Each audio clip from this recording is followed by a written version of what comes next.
A girl is undergoing brain surgery. The moment the tumor is removed, her eyes suddenly turn blood red, and the pen in her hand begins to scribble strange, chaotic symbols. Noticing something is wrong, the anesthetist tries to sedate her, but the girl violently resists. The tube connector, as if given life, refuses to reconnect. The fourth solution starts to spin wildly. Just a glance at the girl and the doctor suddenly collapses. One by one, everyone in the operating room falls unconscious. Outside the operating room, the hallway is filled with fallen bodies, except for Kirill, who has just arrived, looking around confused. Suddenly, his head is pierced by intense pain, and the surroundings turn blood red. In a daze, he hears the girl from the operating room mumbling a warning that he does not belong here. Then, a massive wave of blood pours out of the operating room. Just as he is about to be engulfed by the blood, Glavrak arrives just in time to stop it all. The girl angrily warns the hospital director that this person is very dangerous, that his presence will disrupt the current order. The director does not argue, but instead reaches into the girl's head and pulls out a mass of dark, sticky substance. Kirill was once the lead surgeon at a large hospital. One day, during a minimally invasive surgery for appendicitis, a strange voice suddenly appears in his head. He turns around, but sees nothing. At that moment, a large spider unexpectedly crawls onto him, startling him. In his panic, he accidentally steps on the pedal, and the patient's organ is injured by the sharp puncture, turning the minimally invasive procedure into a major surgery. After handling the patient, he sees the spider again and stops it dead. He questions the staff, wondering why such a disgusting creature is in the operating room. The nurse nearby is confused by Kirill's accusation. When Kirill lifts his foot, he finds there's nothing there. Before he can react, his head starts to throb with pain. He has no choice but to hand the remaining work over to his assistant.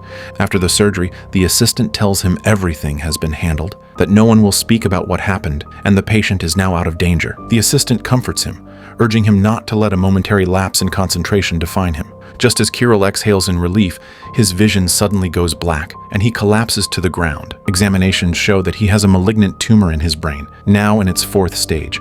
It's a miracle that he can still work. In a conversation with the attending doctor, Sergei, Kirill confesses that he often hears the sound of insects crawling. Kirill originally thought it was a side effect of the tumor, but Sergei, suddenly intrigued, makes a strange sound and asks if it's similar to the noise Kirill hears. After receiving confirmation, Sergei recommends a clinic to him, suggesting that perhaps they have a way to keep him alive. Sergei leaves him a business card and departs. Kirill, being a doctor himself, knows that such tumors rarely have any survivors, and any further attempts would only make his body worse. Back home, he hears the strange noise again, and the pain causes him to vomit. He attempts to calm his turbulent emotions with music, but the eerie sound seems to have a magical power, echoing endlessly in his mind. With the painkillers running out, he contacts Sergei, asking him to take him to the mysterious clinic for some medication. During the drive, Sergei continuously tells Kirill about the hospital's rules. In immense pain, Kirill pulls his jacket up and leans against the car, falling asleep. The address of the hospital is also very strange. It's located deep in an uninhabited mountain area, and even the entrance has strict security. Every vehicle is thoroughly inspected and phones must be handed over. In his discomfort, Kirill doesn't think too much about it. While waiting, he met a girl named Katya, who was also there for treatment. Katya tells Kirill that she too has a tumor in her brain. The previous hospital had already given her a death sentence. She laments the unfairness of life, how she's barely in her teens, yet the little thing in her head is going to take her life. Katya believes it's some sort of punishment. To comfort Katya, Kirill explains medical knowledge and the reasons behind tumor formation. He thought this might make her feel better, but to his surprise, Katya looked at him with a strange expression. The pain-induced nausea forces Kirill to rush to the restroom, so he hurries to the front desk to ask for directions.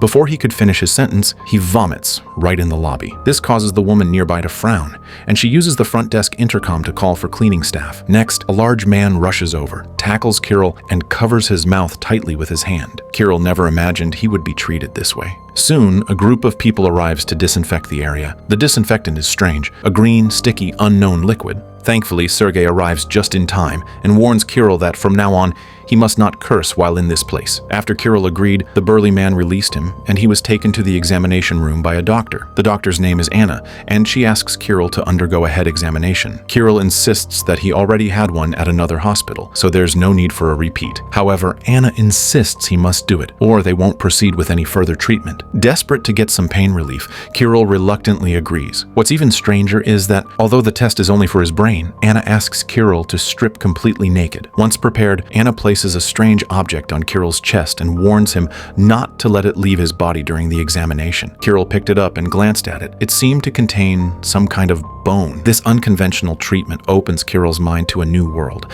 However, Anna sternly warns him not to move. Once everything is ready, Anna begins chanting outside the room. Unable to tolerate this any longer, Kirill loses patience. Instead of using advanced equipment, they're relying on superstitions. He rips the object off his body. The moment the object leaves his body, the room suddenly turns blood red, and his body starts convulsing uncontrollably. At this moment, he notices something strange on the walls. Some sort of unknown creature seems ready to break free. Anna urgently warns Kirill to pick up the object. Sure enough, as soon as the bone touches his body, the room returns to normal, and Kirill falls into a deep unconscious state. The test results show he is the most dangerous type, ND1. Everyone stares at the unconscious Kirill in his bed, their faces tense. Irina believed that if he was ND1, they should immediately make him leave. But the director, Glavrak, thinks they should keep him. Something unusual may happen. When Kirill wakes up, he is completely confused by what just happened. Glavrak tells Kirill that what's inside his head is not just a tumor, but something else. Only staying here can uncover the truth. If he leaves, he may die at any moment. Kirill, whose head is pounding, cannot focus on Glavrak's words. All he wants is some pain medication to ease the suffering. Glavrak instructs someone to take him to the ward. In the same ward, Roma greets the new patient warmly. A doctor warns Roma that Kirill is the most dangerous ND1 type and to be very cautious. Next, Kurt starts an IV for Kirill. Kirill looks closely at the fourth bottle and is horrified to see it full of insects. Roma tells Kirill not to overreact. This is standard procedure at this hospital. Now all he needs to do is sleep peacefully. The mysterious medication allows Kirill to have his first good sleep in months. Ever since entering this hospital, many of the treatments have shattered his previous understanding of medicine. He now believes that everyone here is crazy, and he just wants to leave this hellhole as quickly as possible. Just as he finishes dressing and prepares to leave, he sees Katya in the hallway, about to undergo surgery. As a top surgeon, Kirill knows that there is almost no chance of successfully removing Katya's tumor through surgery. Yet, here, the norms are being broken. After encouraging Katya, Kirill arrived at Irina's office door, only to hear faint moans coming from inside. After waiting a while, Sergei, the man who brought him here yesterday, stumbles out of the office while Irina inside is straightening her disheveled clothes. Sergei hadn't gotten far when he suddenly collapsed to the ground. Kirill is dying to know what kind of mysterious medication they used on him yesterday, as his headache has not returned and his mind feels sharper than before. But Irina casually tells him it was just a regular sedative. Then, Kirill brings up Katya again, mentioning that such a surgery would be nearly impossible for even the top specialists to perform. He can't believe that this free-spirited woman is standing at the top of the medical pyramid. In response to Kirill's barrage of questions, Irina clearly doesn't want to answer. Instead, she asks what his plans are next. Kirill decides to discharge himself immediately, planning to squander his remaining savings given his limited time. This, it seems, is exactly what Irina wanted, as she had never agreed to Kirill staying here from the beginning. She tells Anna to take him to arrange his discharge paperwork. But just as Kirill is about to leave, he hesitates, as there are too many secrets here that intrigue him. Taking advantage of the nurse's momentary distraction, Kirill steals an ID badge and checks the floor plans on the wall. Once he confirms Katya's location, he uses the badge to gain access to the operating room area. At that moment, Katya is undergoing brain surgery. What's horrifying is that no anesthesia has been administered. To keep her awake, the doctors instruct Katya to write down words on a piece of paper during the procedure. But just as the surgery is about to finish, Katya's eyes suddenly turn blood red. She realizes that someone who shouldn't be there is standing right outside the door. Everyone is knocked unconscious by a mysterious force, except for Kirill, who is still standing outside the operating room. Katya, as though possessed by a monster, warns him that he shouldn't be here. Luckily, Glavrak arrives just in time. Katya warns Glavrak that this man shouldn't be here and that his presence will bring disaster to everyone. Glavrak calmly reached into Katya's brain and pulled out a mass of black, sticky substance. With Glavrak's intervention, the operating room returns to normal. Katya watches Glavrak through the glass, letting out a strange smile. Afterward, Kirill seeks out Glavrak. He needs to unravel the mystery in his mind. When Kirill asked his question, Glavrak didn't answer. Instead, he confirmed that Kirill was ND1, which only left Kirill even more confused. Then, Glavrak extended an olive branch. If Kirill wanted to uncover the full truth, he could stay, receive treatment, and work here. Over time, he would gradually understand the truth. Driven by curiosity, Kirill decides to stay. Miraculously, Katya survives the surgery, and afterward her brain seems to function better than ever. Kirill becomes the lead doctor at the mysterious hospital, but his first priority is to solve his ongoing headache problem. Strangely, Irina sees his late-stage tumor as just a minor issue. No normal operating room is needed, just 2 strong men to hold him down. Then Irina inserts a steel needle into Kirill's spine.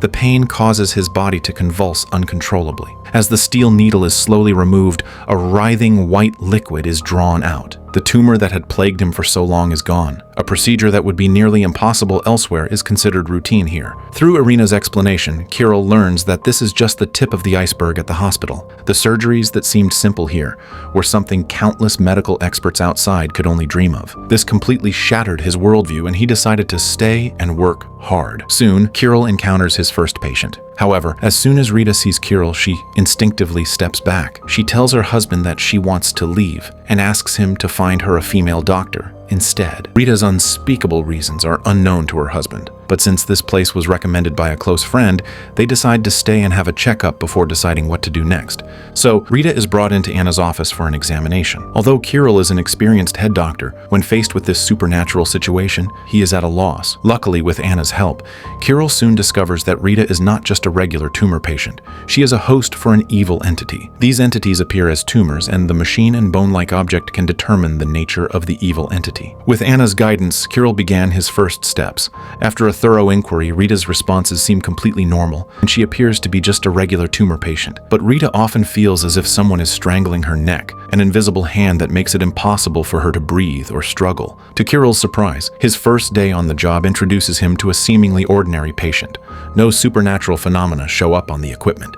Maybe Rita simply suffers from sleepwalking. Wanting to be responsible for his patient, Kirill decides to run an EEG test on Rita. However, Rita refuses this test and insists that she must leave. But Kirill won't let her go. This is his first patient after all. He forcefully injects Rita with a sleeping drug and connects her to the EEG machine. After monitoring her for a while, Rita seems to show no abnormalities. Just as Kirill is about to give up, Rita's body starts to change. She started moaning softly, and her body twisted in a bizarre, unnatural struggle. Clearly, this is the perfect time to monitor her. However, Anna, unable to watch any longer, suddenly pulls the plug. They finally got the answer they were looking for. Rita was aware of everything happening to her body, but her consciousness couldn't wake up. Kirill successfully completes his first consultation, but Irina still gives him a stern reprimand. In this place, using EEGs without permission is not allowed, as some patients subconsciously refuse to rid themselves of these phenomena. Irina tells them to wait and heads to Rita's room. She removes her white coat and sits on top of Rita. It turns out that Rita thoroughly enjoys the blissful moments in her dreams, a pleasure that her husband cannot provide. But Irina warns Rita that this thing, while giving her pleasure now, will eventually kill her if it continues. From the wounds on Rita's body, Irina deduces that the evil entity inside her has reached its final stage and will kill her soon. Hearing this, Rita panics completely. Desperate to save her life, she agrees to stay and undergo treatment. Rita is diagnosed as an ND 2-level patient. Since this is the first time Kirill has handled such a case, he goes to the archives to study relevant information. Anna explains that these entities are divided into 3 levels, with smaller numbers representing more dangerous ones. Kirill's ND first condition is the most terrifying of them all. Rita's condition is a level 2 succubus, a type of consciousness disease. These demons can't manifest in physical form. Instead, they use hosts or vessels to carry out their malevolent deeds. After reviewing the materials, Kirill has a general understanding of the demon inside Rita. When he leaves the archive, he notices some noise coming from Rita's room, so he quietly approaches to investigate. Inside, Rita writhes in agony as if burning with desire. Kirill feels a surge of blood boiling within him, so he goes to grab some water to calm down. But when he notices the water bucket is empty, he begins to search for another one. Luckily, there was half a bucket of water in the cabinet, but he didn't notice that the bucket seemed a bit strange. When he went to fill it, he realized something was wrong. No matter how he tried, the water seemed to have a mind of its own. Then, the bizarre event happens. The water suddenly erupts, as if it has gained its own consciousness, rushing toward him. Just as the water monster is about to attack Kirill, Anna arrives just in time. She plays game music to distract the water monster, then pulls out a bottle and softly calls for it to enter. After the water monster entered the bottle, the water above Kirill immediately poured down onto him.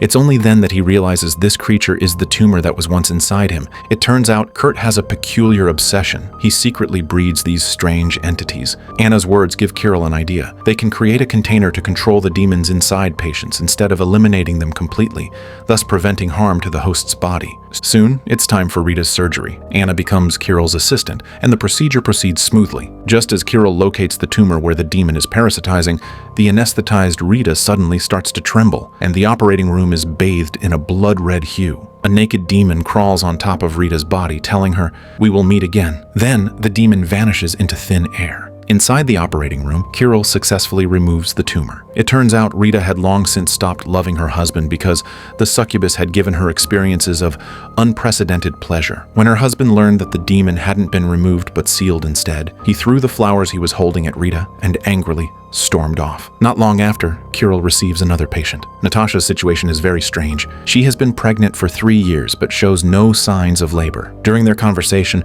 her eyes strangely split into two, a clear sign of demonic possession. Kirill brings her into the examination room. At first, everything seems normal with Natasha, but as soon as the bone-like object bag is removed, her body stiffens, as if something is choking her neck. When the bag is placed back, she immediately returns to normal. Kurt, observing the scene, takes one glance and accurately names the demon inside her. Kirill is stunned. Normally, such information required consulting books, but Kurt could discern it with his naked eye.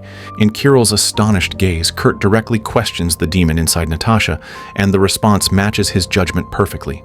The demon inside Natasha is an ND2V demon named Velia. With the demon's model now known, the next step is to find a way to deal with it. They quickly find relevant information on the demon. This type of demon is extremely vicious, typically dwelling in the mother's body as a fetus. They feed on pain and enjoy it by preventing the host from giving birth. The longer this goes on, the more intense the suffering becomes, and the demon feeds on it. The only solution is for the pregnant woman to deliver the child. However, the baby is very fragile, and any external interference will cause Velia to immediately kill the baby. Clearly, this is an impossible dilemma. At this point, Anna reminds Kirill that Irina gave him this difficult case to make him give up, since Irina has never supported Kirill staying here. Meanwhile, in Irina's office, she coughed up blood due to her weakness and urgently needed a man to replenish herself. Just as she was wondering who to target, Roma showed up voluntarily. With just a few simple seductive moves, Irina caused Roma's nose to bleed profusely. Clearly, a man with such youthful vitality would greatly enhance the effect she desired. At a conference, Irina walks in, glowing with satisfaction.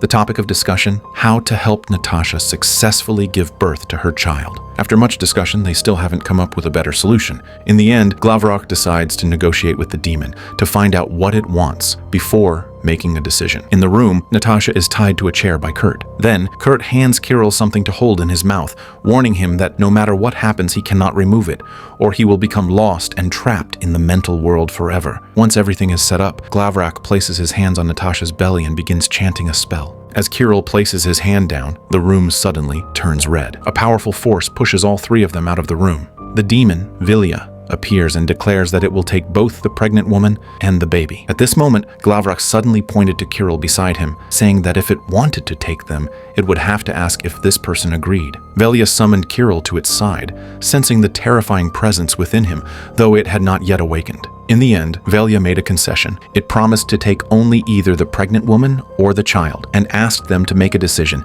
and tell it afterward. The room returns to normal. When Natasha woke up, Kirill explained the situation with the demon and suggested removing the child in her womb. Natasha refuses his suggestion, stating that because of her age, she would rather die than let her child go. At Natasha's pleading, Kirill reluctantly agrees to do everything in his power to save both of them. Soon, Natasha's surgery begins. The demon senses the impending threat and takes control of the pregnant woman's body, asking them if they've made their decision on who to save. During the surgery, Kirill remains silent, as he wants to save both the mother and the child, not wanting either to die. Irina, sensing something is wrong, quickly pulls him out. Now he must make a decision, or both the mother and child will be in danger. At this point, the nurse informs them that Natasha is showing signs of shock and they must decide immediately, or the demon won't leave easily. Kirill quickly performs a cesarean section. With Irina's help, the baby is safely delivered. Next, Kirill starts working to save Natasha. Just as Natasha regains consciousness, the room turns red, and Kirill is pulled into a space belonging to the demon. In the hallway, the demon holds the newborn child and vows to take both Natasha and the baby because Kirill broke their agreement. In reality, Kirill falls into a coma. Irina quickly arranges his body and instructs Kurt to prepare a talisman. Then, she sits beside Kirill and begins chanting a spell, while her body starts to visibly age. Meanwhile, Kirill's negotiation with the demon continues. In the end, the demon compromised and agreed to spare Natasha and the baby, but the condition was that Kirill must leave with it In the real world, Irina finishes the talisman and places it in Kirill's hand. Just as Kirill and the demon are about to reach an agreement, the moment the demon touches the talisman, it disintegrates into dust, with no chance to fight back. Soon after, Kirill wakes up, but Irina has aged into a frail old woman, and everyone looks at Kirill with a hateful glare. Thankfully, the outcome is positive. Kirill has saved the mother and child. With many questions on his mind, Kirill seeks out Glavroch. As soon as he enters the room, Glavroch senses a dangerous presence. After a careful inspection, Kirill reveals the talisman that Irina had given him. Glavroch seems very wary of the talisman, knocking it away and angrily shouting for Kirill to leave. He then throws the talisman into the incinerator, and his hand is burned by its touch. Then, Kirill found Irina and asked her what exactly the protective talisman was that even Glavroch feared. By this point, Irina's appearance has returned to normal. Facing Kirill's barrage of questions, Irina doesn't answer but asks him for a favor to repay her for today's debt. From Irina and Glavroch's conversation, it was revealed that Glavroch's body also housed a powerful demon. Because of his old age, the demon is preparing to switch to a new host. According to tradition, the new host will become the head of the hospital. Not long after, Irina secretly brings in an elderly man who has already passed away, her stepfather. She plans to resurrect him. To achieve this, she intends to use forbidden methods to perform dialysis on the deceased, infecting a patient with the essence of a low-level corpse. And that unfortunate person is Roma. However, this surgery was extremely dangerous. The slightest mistake could cause Roma's body to explode. To avoid this, the hospital is locked down on Irina's orders, and no one is allowed to make a sound during the procedure. Once preparations are complete, Kurt wears night vision goggles to monitor. The lifeless body began to stir upon smelling fresh blood, and Roma's body started to convulse. Clearly, his body cannot sustain the large amount of blood needed. After receiving fresh blood and the essence of a low-level being, the body of Irina's deceased stepfather begins to react. Soon, Roma can no longer endure and starts calling out. Kurt is forced to turn off the blood exchange machine. Because Kurt gives up, the plan to resurrect her stepfather fails. However, Irina quickly thought of another solution, asking Kirill for help. Since Kirill harbors a powerful demon within him, Irina plans to use the demon to negotiate with the other party. In return, she promises to reveal all the secrets Kirill wants to know. Driven by his sense of duty to save lives, Kirill agrees without hesitation, since he still owes Irina a favor. Quickly, they cover the old man's body with strange symbols and place 2 stones over his eyes. Irina planned to send Kirill into her stepfather's exclusive demon realm. However, before that, Kirill must swallow live mosquitoes. Only then can he bring the demon's consciousness with him into the other realm.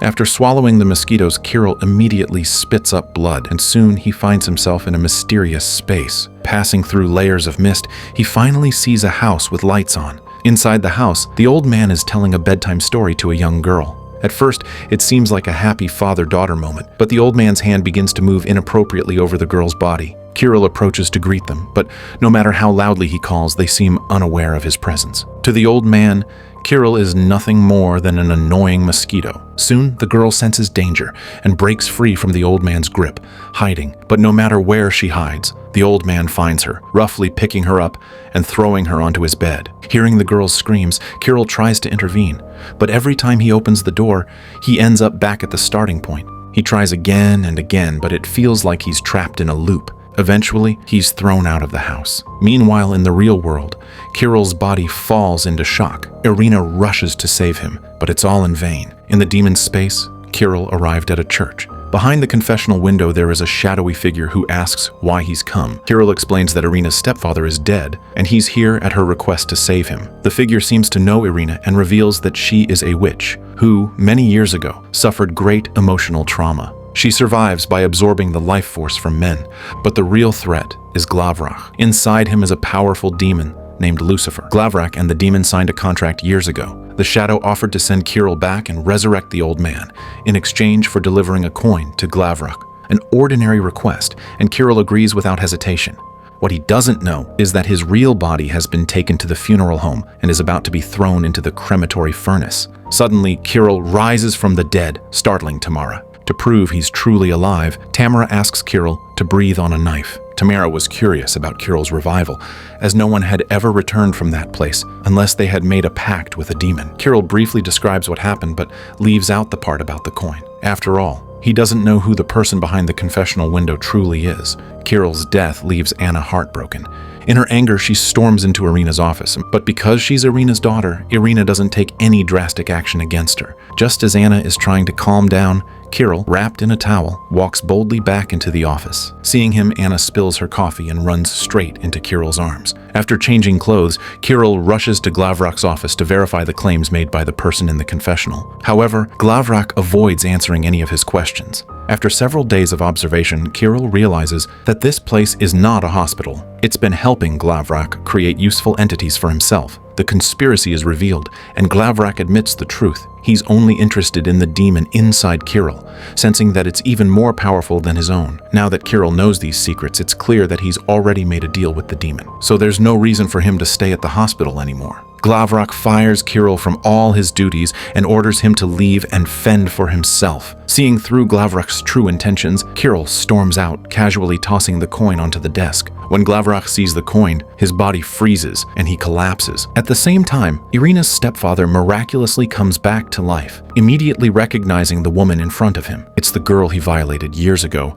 and now her eyes are filled with fear. Irina looks at him coldly, her face betraying no emotion. Every horrible thing he did to her in her childhood is crystal clear in her mind. She didn't bring him back to thank him for raising her. She did it to kill him with her own hands. The old man realizes Irina's intentions and begs for mercy. The scene mirrors Irina's own childhood when she too begged for mercy in despair, but was met only with more violent abuse. Irina grabs a pillow and presses it hard against the old man's face, not stopping until he stops struggling. This scum took away her entire childhood, haunting her like a nightmare. Now Irina has finally freed herself from the past. Meanwhile, Glavrak, still unconscious, is locked away. The confinement here could seal away the demon inside him, and so Irina naturally took over all of Glavrak's duties, and Kirill was also kept on by Irina. Due to Glavrak's sudden resignation, the Ministry of Health sends an investigator, Klim, to look into the matter. Klim shows no respect for Irina and demands to see Glavrak. With persuasion failing, Irina reluctantly agrees to take Klim to a special ward.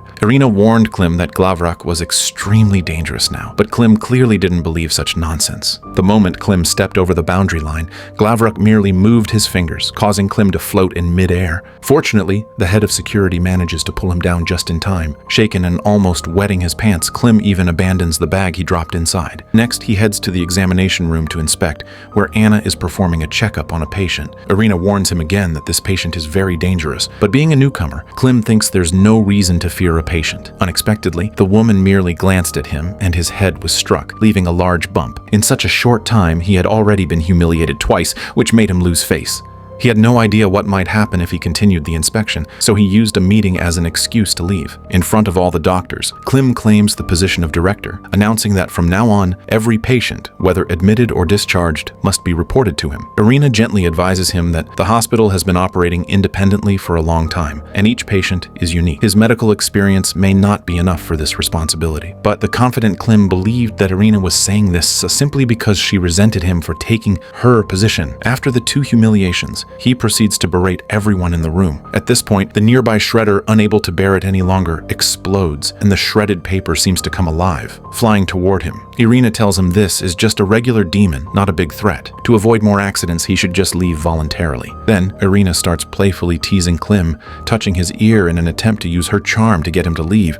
But to her surprise, Klim doesn't fall for it. Instead, he pulls out a protective amulet he got from the witch, demanding that she cooperate with his investigation. He declares that from now on, he will thoroughly inspect every corner of the hospital. Clearly, Klim has yet to realize just how terrifying this place is. His first step as the new director is to interview every patient and employee. At first, everything goes normally, but when he gets to Kurt, things take a strange turn. Kurt bluntly stated that he didn't like him. Klim also hit back, ordering Kurt to personally deal with the aggressive pets that attacked people. Being new himself, Klim needs help, so he targets another newcomer, Kirill, offering him a phone in exchange for his assistance. Next, Klim goes to find Tamara in the morgue, as she hasn't made herself available. Outside the red line, Kirill stops him and rings the doorbell. Not long after, Tamara comes out of the morgue, telling Klim that if he wants to inspect, he can do so on his own. However, the moment Klim crosses the red line, disaster strikes. He stumbles and falls to the ground. Kirill stops the security guard, who tries to help. After Tamara left, the bodyguards pulled Klim out. When he woke up, he was furious. Ever since he stepped foot in this place, nothing but bad luck has followed. Clim threatens to report everything and shut down the hospital.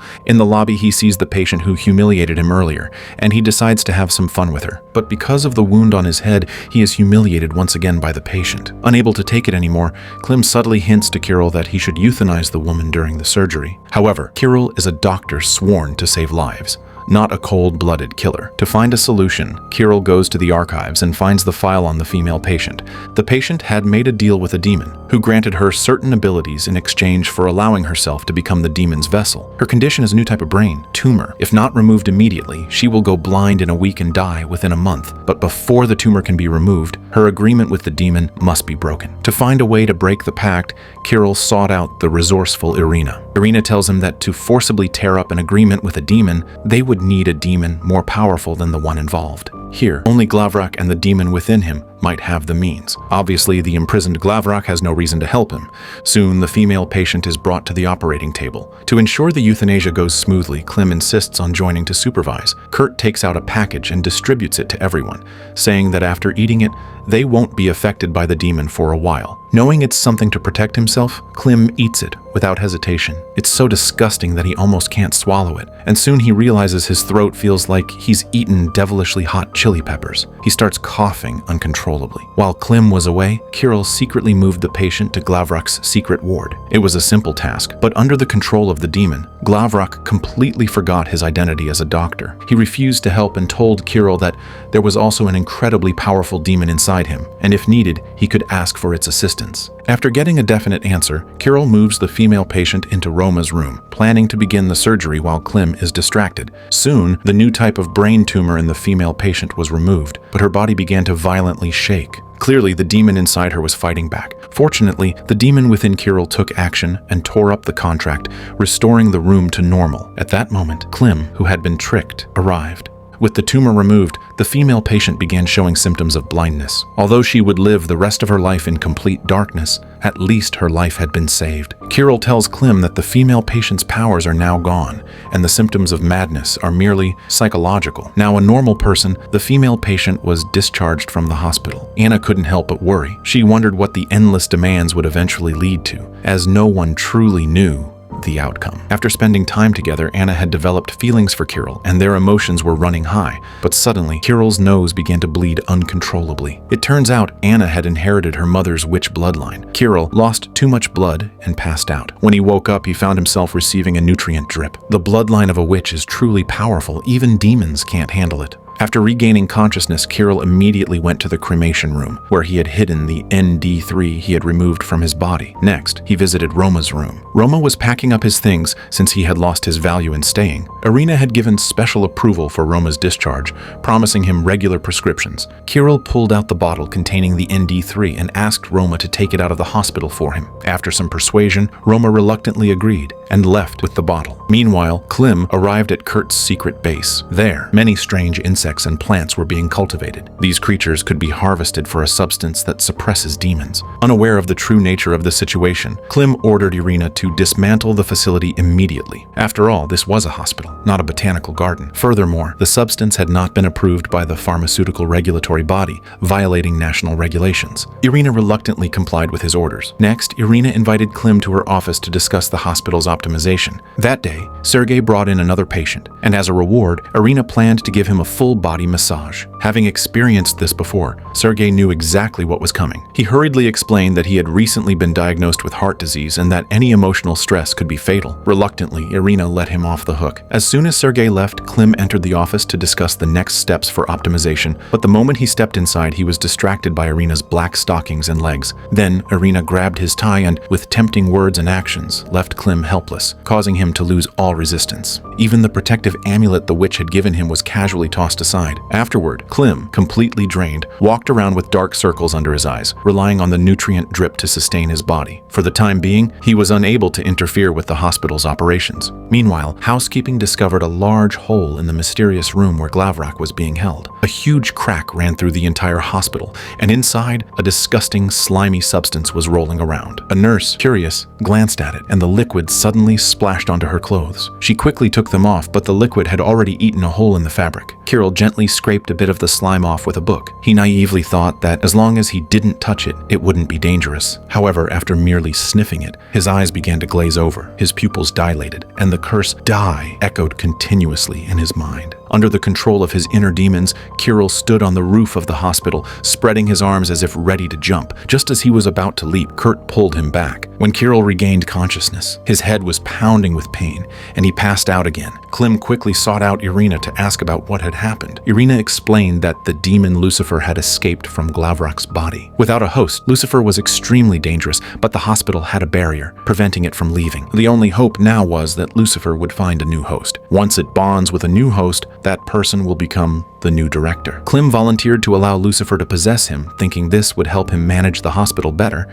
Irina told him that to become a host for a demon of Lucifer's level, the price would be something extremely precious. Clim thought about the apartment he owned in the city center, but clearly, material things wouldn't make Lucifer sign a contract willingly. When Kirill woke up, he sought out Glavrak, wanting to know where Lucifer was. Glavrak told him that there was only one person here who could make a contract with Lucifer. In the operating room, Irina tells Anna she has a way to deal with Lucifer, then cuts open Anna's palm with a surgical knife. The moment the blood slides down, the room turns into an eerie shade of red. It turns out that Irina plans to become an empty vessel, trapping Lucifer within her own body. Afterward, they could use the hospital's power to deal with Lucifer and seal him back underground. Irina places the scalpel in Anna's hand, but although there isn't much emotional bond between mother and daughter, Anna can't bring herself to kill her own mother. As they embrace, Irina's face reveals a sinister smile, and with a swift motion, she slashes Anna's throat. It turns out that Anna was the most important thing in Irina's life, and she became the sacrifice for Lucifer's possession. When Kirill learns the truth from Glavrak, he rushes to the operating room, but he's too late. Anna has already been killed by Irina. Irina says that if Lucifer isn't stopped, the whole hospital will cease to exist. Kirill wanted to kill Irina to avenge Anna, but his hand began to disobey him, and the scalpel pressed against his own neck. At this point,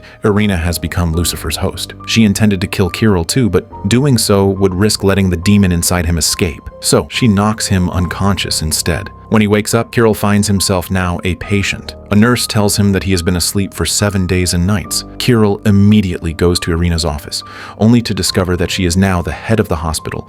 Clim has been ousted, and Glavrak is now her subordinate. Seeing everyone acting as if nothing had happened, Kirill angrily reminds them that this woman recently killed her own daughter. But the response he gets is that it's all just a hallucination caused by his tumor. Irina doesn't give Kirill a chance to explain, and orders the doctors to send him back to his room. Before leaving, Glavrak tells Kirill that the demon inside him might be stronger than Lucifer. Just then, the hospital's intercom announces that an ND3 demon has been brought in, whose ability is to shapeshift into the most important person in anyone's mind. Through the window, Kirill sees Anna. In disbelief, he rushes to the patient's room, but Kurt tells him that this person influences people's minds. This isn't the Anna in his head. Using a tablet, Kirill discovers in horror that the one sitting there isn't Anna, but a man. Later that night, he can't resist going to the ND3 patient's room. He just wants to see her again, knowing she's not really Anna, but still unable to stop himself because there's so much he never got to say. At that moment, the patient suddenly sits up and grabs him. His demon wants to have a word with Kirill. It turns out the demon inside Kirill is the master of Chimera,